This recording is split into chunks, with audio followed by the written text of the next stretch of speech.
First, let's start with this case. When I was 18, my mom kicked me out.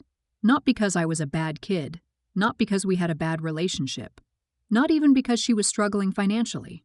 She kicked me out because she wanted to turn my room into a home office for her side business. She didn't even try to sugarcoat it. You're 18 now. You should be independent. I need my space to grow my business. I literally just graduated high school. I don't even have a stable job yet. You'll figure it out. I did when I was your age. I had no savings, no backup plan, and nowhere to go. My dad wasn't in the picture, and my extended family either wasn't willing to help or didn't have the means. I was homeless for a while. I crashed on a friend's couch for months, worked multiple part-time jobs, and barely scraped by. I couldn't afford college full-time, so I took classes when I could while juggling work. Meanwhile, my mom, she was bragging about how much freedom she finally had. She posted on social media about how her house was finally her own, and how excited she was about her new office space. She even went so far as to complain about how hard it was to be an entrepreneur, while I was barely surviving. At some point, I stopped caring. She made her choice and I made mine. I worked my ass off to build my life. I got my degree, found a stable career, and eventually bought my own place. It wasn't a mansion, but it was mine. Then life caught up with her. Her side business flopped. She lost the house after falling behind on payments. Suddenly, Miss Independent was desperate for help. And who did she come running to? Me. She showed up at my place practically begging. I know we haven't always seen eye to eye, but family helps each other, right? I laughed. I actually laughed in her face. Sorry, no space. Turns out I needed my room after all. Her face went red. You don't mean that. I'm your mother. And you didn't care when I was struggling. You didn't care when I had nowhere to go. You just wanted your office. She started with the guilt trip. I was doing what I thought was best. I wanted to build a future for myself. Me, so did I. But I had to do it the hard way because you threw me out. She kept trying, crying, bringing up old memories, even saying how she was too old to live with roommates. I didn't budge. Now, she's living in a tiny rental with multiple roommates and constantly complaining about how unfair life is. Let's start judging. You're not in the wrong. She didn't just kick you out. She did it for a completely selfish reason. You weren't a burden. You weren't causing trouble. She just wanted an office. And now, after bragging about her freedom for years, she expects you to swoop in and save her? Nope. She made her choice. Let her live with it. You're not in the wrong. The absolute audacity of this woman. She forced you into homelessness so she could play entrepreneur, and now she wants to guilt trip you? She's lucky you even let her get the words out before shutting her down. If she was so excited about finally being free back then, she can enjoy that freedom now. You're not in the wrong. What really gets me is that she didn't even kick you out due to financial struggles. She chose to push you out so she could have an extra room. And now she expects sympathy? No. You had to struggle, and she didn't care. Now it's her turn. Next up, I have a lazy coworker who has mastered the art of doing absolutely nothing while somehow taking credit for everything. For months, I watched him sit around, chatting, pretending to be busy, and when it was time to present work, he'd somehow magically be involved in whatever project got praised. He never lifted a finger, but he was great at manipulating situations to make it seem like he contributed. I knew he'd try it with me at some point. So when I was assigned a huge project, one that would get a lot of attention from upper management, I made sure to cover my ass. Every file was watermarked with my name. Every document had a hidden signature in the metadata. Every email I sent was time-stamped with me as the sole creator. I worked hard on this project, and I wasn't about to let him swoop in and claim it. The day of the big presentation arrived. Senior executives were in the room. It was a career-defining moment. And guess who walks up to the front and starts presenting? Lazy coworker. He boldly pulled up my work, acting like it was his. He even changed the title slide to have his name on it. I let him talk for a bit. Then I spoke up. Me. Interesting. Could you explain how you handled the data analysis? Well, it was a collaborative effort. Me. Really? Because I don't recall collaborating with you at all. Maybe you can walk us through the methodology you used. Silence. He was sweating. That's when I pulled up my own files, watermarked, time-stamped, and undeniable. Me? These documents were all created by me. You'll also notice the timestamps in my emails where I submitted each update. Would you like me to pull up more proof? Our boss turned to him furious. Is this true? Did you take credit for this work? He stammered, trying to make excuses, but it was over. He was immediately demoted. He was put on probation. I got promoted. And the best part? Now he reports directly to me. He has to sit there every day, watching me succeed while he's stuck at the bottom. Let's start judging. You're not in the wrong. This guy was stealing credit for work he didn't do and got exactly what he deserved. The fact that you saw it coming and prepared receipts just makes this even better. You're not in the wrong. Not only did you expose him, but you did it in front of senior executives. That kind of bold move takes confidence, and you backed it up with undeniable proof. Well played. You're not in the wrong. People like him thrive by taking credit for others' hard work. You didn't just protect yourself, you likely saved other co-workers from dealing with the same nonsense. Next up, a few weeks ago, my entitled neighbor knocked on my door with an unbelievable demand. Hey, I need your Wi-Fi password. I stared at her, thinking she had to be joking. Me, why would I give you my Wi-Fi password? Because I don't have internet, and I shouldn't have to pay for it when you already have it. It's not like it costs you extra. I actually laughed in her face. Yeah, that's not happening. She huffed and called me selfish, then stormed off. I figured that was the end of it. The next day, I noticed something weird.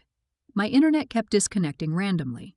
I checked my router logs and saw multiple failed login attempts. She was trying to hack into my Wi-Fi. At first, I just changed the password to something even stronger. But then I decided to have a little fun. I renamed my Wi-Fi to "Nice try, Karen." Sure enough, later that night, I saw her standing outside my house, phone in hand, staring at my network name. At this point, I knew she wasn't going to stop, so I installed a hidden security camera outside my front door. The next day, while I was at work, I got an alert. She was on my porch, trying to break in. She jimmied my door handle, then moved toward my window, clearly looking for a way in. She wasn't just trying to steal Wi-Fi anymore. She was trying to break into my house to physically reset the router. I called the cops immediately. By the time I got home, she was already in the back of a police car. They found lock-picking tools in her purse. She got charged with attempted burglary. Now she's begging me to drop the charges, saying she didn't mean any harm and that I'm ruining her life over internet. Let's start judging. You're not in the wrong. She escalated from demanding free internet to trying to break into your house. That's not just entitlement, that's criminal behavior. She deserves every consequence coming her way. You're not in the wrong. The fact that she had lock-picking tools means this was premeditated. She wasn't just trying to use your Wi-Fi, she was actively planning a break-in. She's lucky you called the cops instead of dealing with her yourself. You're not in the wrong. People like her always downplay their actions when they get caught. If you hadn't had security footage, she'd probably be telling everyone you were overreacting about a harmless misunderstanding. Let the charges stick. Next up, for as long as I can remember, my cousin and I have had completely different views on money. I've always been careful and responsible. I budget, save, and only spend on things I truly need or on experiences that I know will be worth it. Meanwhile, my cousin has always been the live-in-the-moment type, which in reality just meant blowing through every paycheck like it was Monopoly money. She was never exactly rich, but she acted like she was. Whenever she got paid, it was like watching someone win the lottery. Expensive designer bags, VIP club nights, last-minute vacations, she did it all. And every single time, she'd have some condescending comment about how I was boring and wasting my youth by not spending like she did. It wasn't just light teasing. She constantly made fun of me for being financially responsible. You seriously track your expenses? That's so lame. Just enjoy life. I do enjoy life. I just don't want to be broke while doing it. You sound like a grandma. Who cares about saving? Money comes and goes. I lost count of how many times she mocked me for skipping expensive vacations or choosing not to buy some overpriced brand name purse. Cousin, you'll regret it when you're old and boring, and all you have is a fat savings account. I just shrugged it off. At the end of the day, it was her money, her choice. I knew she was digging herself into a hole, But she refused to listen. Well, fast forward to now, and she's completely broke. Not just a little tight on money broke. Massive credit card debt, overdue rent, bill collectors calling her nonstop broke. Turns out the money comes and goes philosophy only works if money actually comes back. Now that her bank account is in the negatives, suddenly being responsible with money doesn't seem so boring. A few weeks ago, she called me with a request. Hey, I really need some help. Could you loan me some money just to get me through this rough patch? I already knew where this was going. How much are we talking about? Just a few thousand, maybe 5, just enough to catch up on rent and a few bills. I almost laughed. 1,000? She wasn't asking for help with groceries. She wanted a bailout. Yeah, that's not happening. She immediately flipped. What do you mean? You have money. You barely spend it. Why are you being so selfish? Me, because it's my money, and I'm not responsible for your reckless spending. That set her off. Cousin, you're such a selfish snake. I can't believe you're hoarding wealth while I'm struggling. Me, I'm not hoarding wealth. I just didn't burn through mine like you did. She kept ranting, but I just hung up. I thought that would be the end of it. I was wrong. Next thing I know, she's telling everyone in our family that I'm a greedy hoarder who refused to help family in need. She posted these dramatic, passive-aggressive Facebook statuses about how some people pretend to be family, but would rather watch you suffer. She even texted my mom, trying to guilt her into forcing me to help. Your daughter is so heartless. She's sitting on money while I'm drowning. Luckily, my mom knows exactly who she is and wasn't buying it. Mom, you should have thought about that before spending like a celebrity. At this point, I was done. If she wanted to play dirty, I'd return the favor with receipts. I went through her social media posts from last year. Instagram pictures from her luxury vacation to Paris. Shopping sprees with brand new designer bags. VIP-only nights at exclusive clubs. Selfies of her in first-class flights with captions like, "Only peasants fly economy." I took screenshots of all of them. Then I posted them under her Woe is Me Facebook rant. Me. It's funny how you're crying about being broke now, but just a few months ago, you were bragging about blowing thousands on vacations and designer bags. Maybe if you didn't treat money like confetti, you wouldn't be in this situation. She lost it. She started screaming at me over text, saying I was a vindictive little bitch for humiliating her. But guess what? No one took her side. Every single family member saw the screenshots and basically told her, you did this to yourself. Now, instead of getting a cushy loan from me, she's being forced to sell her designer bags to make rent. And me?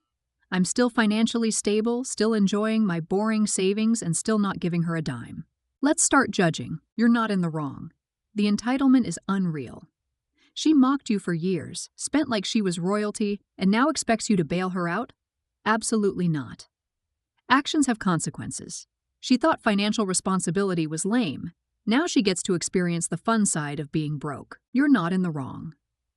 The fact that she called you a selfish snake for not handing her thousands of dollars shows exactly why she's in this mess.